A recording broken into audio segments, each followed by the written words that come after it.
सुमन रसोई में लिट्टी चोखा बनाने लगी। तभी उसकी सास सुमित्रा ने उसे आवाज लगाई, सुमन, आज क्या बना रही हो खाने में? तुम्हें पता है मौसी जी आने वाली हैं। माँ जी, मैं लिट्टी चोखा बना रही हूँ और खूब बढ़िया मसालेदार चटपटा। फिर लिट्टी चोखा? अरे कुछ और भी बना लिया करो। जब भी कोई मेहमान आता है तू अपना बिहारी लिट्टी चोखा लेकर बैठ जाती है। कभी राजमा चावल, छोले चावल, कढ़ी चावल या सब्जी बना लिया कर। माँ जी, लिट्टी चोखा बिहार की शान है और मैं हूँ बिहारी बहू, तो मैं तो अपने बिहार का प्रसिद्ध भोजन लिट्टी चोखा ही बनाऊंगी ना। अब घर में सबको पता होना चाहिए कि घर में एक बिहारी बहू रह रही है। अब मैं राजमा चावल, छोले चावल बनाकर ले आऊं और अपना लिट्टी चोखा ना लाऊं तो फिर बात क्या बनी? तभी सुमित्रा की बहन आ जाती है। क्या बातें हो रही हैं सास बहू के बीच? माँ जी, मौसी जी आ गई। कुछ नहीं रेखा, अरे मैंने बहू से कहा था तुम्हारे लिए कुछ बढ़िया खाने की चीज बना ले, फिर से वही लिट्टी चोखा बना लिया। पिछले हफ्ते भी तो आई थी, तब भी तूने लिट्टी चोखा खाया था। आज फिर इसने वही बनाकर रख दिया। मौसी जी आप बैठो, पहले मैं आपके लिए गर्मा गर्म चाय बनाकर लाती हूँ। ठीक है, थोड़ी पत्ती तेज कर देना। देख सुमित्रा, ऐसी बहुएं नसीब से मिलती हैं।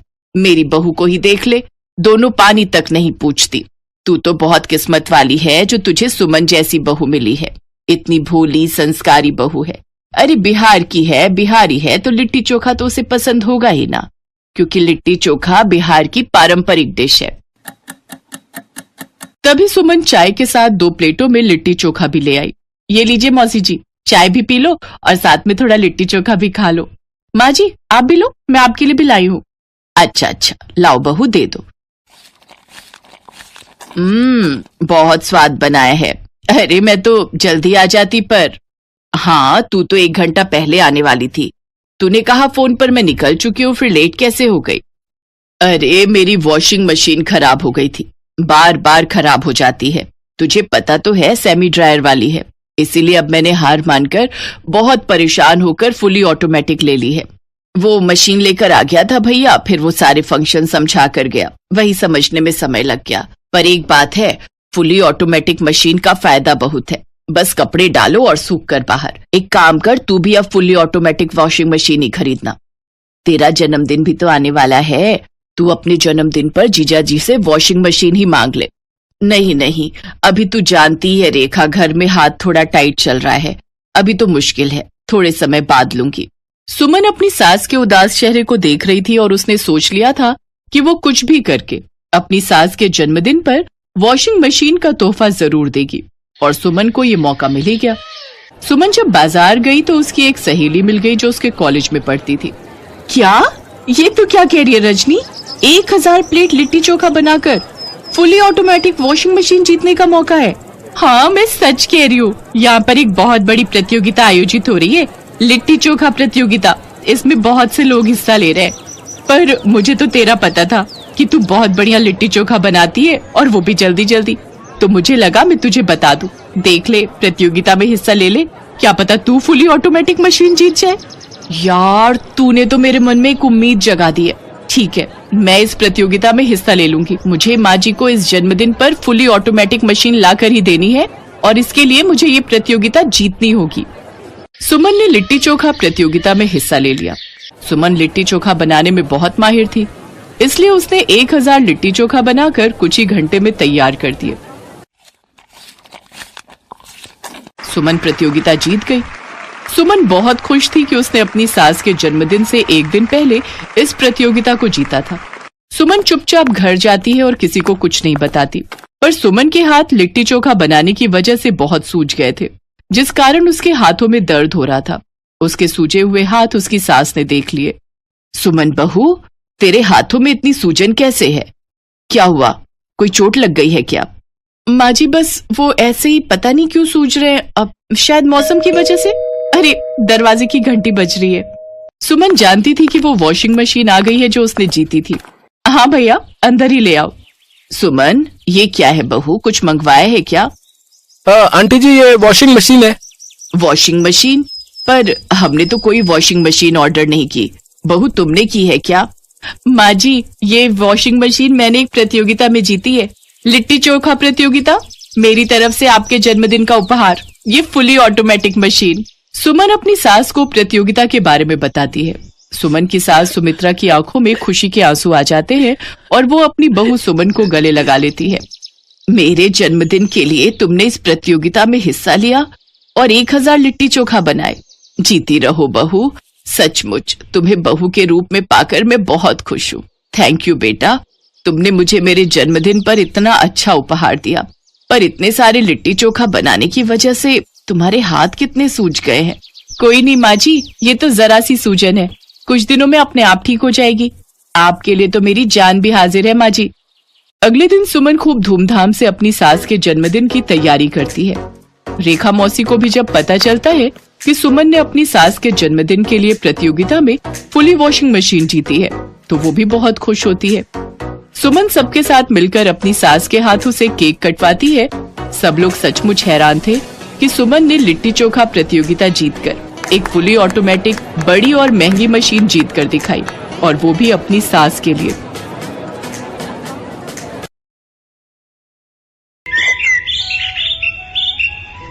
गांव में पली बढ़ी रीना की शादी शहर में रहने वाले सुमित से हो जाती है। रीना अपने पति सुमित और सास सरला के साथ खुशी खुशी रहती है। गरीबी में पली बढ़ी रीना एक जुगाड़ू लड़की थी और हर काम में उसके जुगाड़ लगाने से उसकी सास बड़ी परेशान थी। एक दिन सरला अपनी बहू रीना से कहती है, रीना बहू देख, तो मैं बाजार गई थी तो ये तकिए के नए कवर लाई हूँ। वो क्या है ना, पुराने वाले फट गए थे।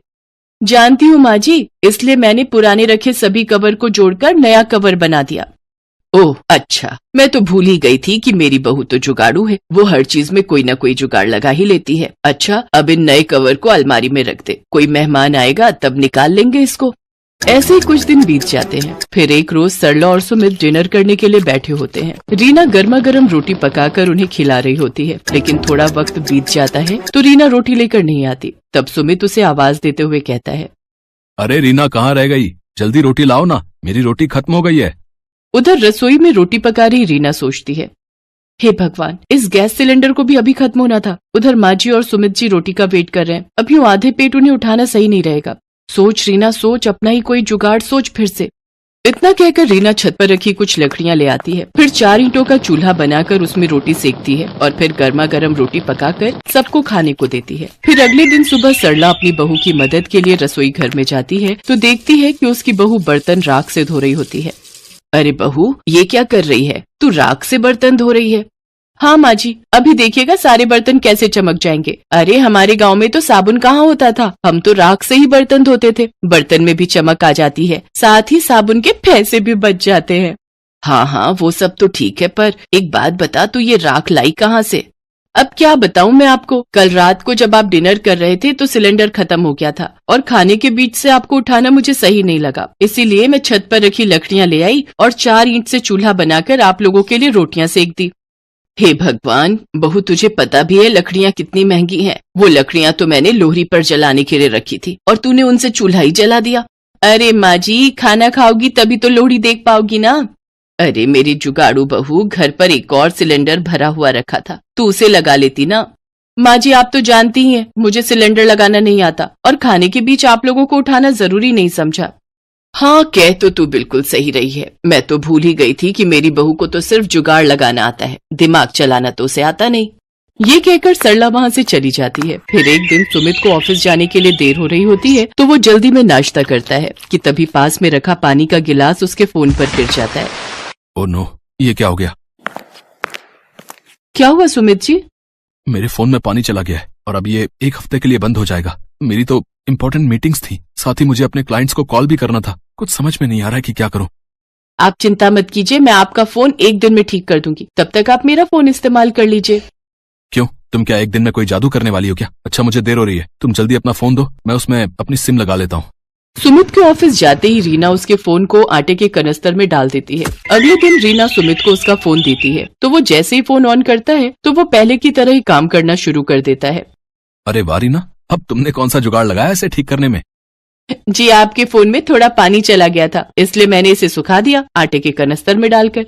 इसी तरह से रीना हमेशा किसी न किसी तरह अपना जुगाड़ लगा ही देती थी और अपने घर वालों की मदद किया करती थी। ऐसे ही कई महीने बीत जाते। फिर एक दिन सरला मच्छरों को भगाने के लिए कछुआ छाप का धुआं सारे घर में कर देती है। जिससे कि सुमित का गला बंद हो जाता है और वो कुछ बोल नहीं पाता। सुमित जी, आज संडे है, बताइए तो आज आपके लिए खाने में क्या बनाऊं? सुमित कोई जवाब नहीं देता। कब से पूछ रही हूँ, आप कुछ बोलते क्यों नहीं? इसके बाद सुमित उसे एक पेपर पर लिखकर देता है कि घर में माँ ने कछुआ छाप जलाई थी, मुझे उससे बहुत एलर्जी है, जिस वजह से मेरी आवाज बंद हो गई है और अब इसे खुलने में 3-4 दिन लग जाएंगे। क्या 3-4 दिन? आप देखिए मैं आपका गला 1 दिन के अंदर ही कैसे ठीक कर देती हूँ। मैं अभी आपके लिए काढ़ा बना कर लाती हूँ, उसे आप दिन में 2 से 3 बार पियेंगे ना तो जल्दी से ठीक हो जाएंगे। ये कहकर रीना किचन में काढ़ा बनाने चली जाती है। दूसरी तरफ सरला को याद आ जाता है कि उसके बेटे को तो इस धुएं से एलर्जी है। हे राम, आज मेरे बेटे को मेरी भूल की वजह से काढ़ा पीना पड़ेगा। वो किचन में जाती है और रीना से कहती है, अरे बहू, ये तू क्या कर रही है? सुमित को जब तक डॉक्टर की दवाई दिलवा कर नहीं लाएंगे वो ठीक नहीं होगा। तुम्हारा ये काढ़ा किसी काम का नहीं है। माँ जी, ये काढ़ा बहुत ही कमाल की चीज है, आप बस मुझे 1 दिन का वक्त दो। अगर 1 दिन में इनकी आवाज वापस नहीं आती तो फिर हम इन्हें डॉक्टर के पास ले जाएंगे। सरला के लाख समझाने के बावजूद भी रीना उसकी एक नहीं सुनती और अपने पति को दिन में 2-3 बार काढ़ा बनाकर पिलाती है। अगली सुबह जब सुमित सोकर उठता है तो उसकी आवाज वापस आ चुकी होती है। अरे वाह, क्या कमाल है रीना तुम्हारे जुगाड़ में। इतनी जल्दी तो मैं डॉक्टर की दवाई से भी ठीक नहीं हो पाता जितनी जल्दी इस काढ़े से हो गया। देखा माँ, तुमने रीना के जुगाड़ का कमाल। हाँ हाँ बेटा, तू सही कह रहा है, तेरी आवाज तो पहले की तरह ही ठीक हो गई। मानना पड़ेगा बहू के जुगाड़ को, ये इस बार भी काम आ ही गया। अब तो मुझे बहू के जुगाड़ पर पूरा भरोसा हो गया है, ये हमें हमेशा सही फल ही देता है। तो मान गए ना आप लोग मेरे जुगाड़ को कि ये कोई नुकसान नहीं देता और हमेशा सही वक्त पर काम आता है? हाँ हाँ मेरी जुगाड़ू बहू। ये कहते ही सभी जोर जोर से हंसने लगते हैं।